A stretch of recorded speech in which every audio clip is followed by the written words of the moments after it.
रजिया रजिया लगेलो छठी मैया सुनियो पुकार, छठी मैया सुनियो पुकार।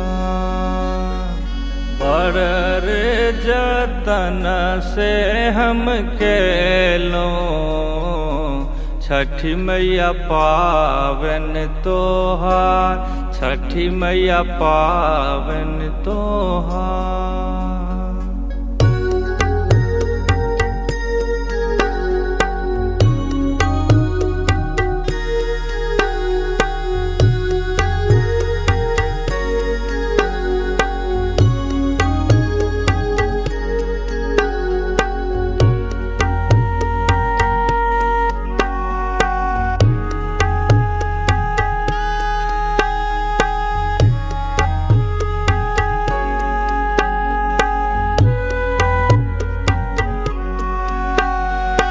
नारियल के रस सजा कर डाला रखल पोखरी किनार, डाला रखल पोखरी किनार।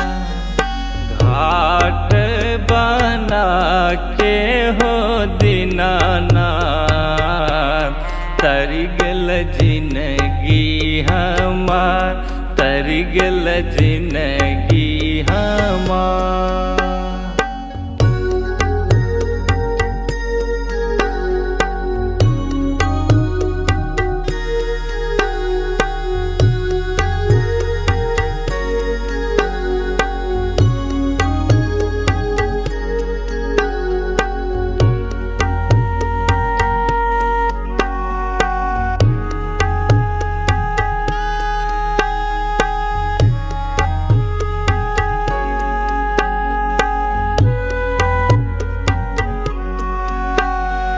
करब स्वीकार अरगिया मैया देव आशीष हजार, मैया देव आशीष हजार। ठार पोखरी में परमहंस बटोही के दी है सुख सार, बटोही के दी है सुख सार।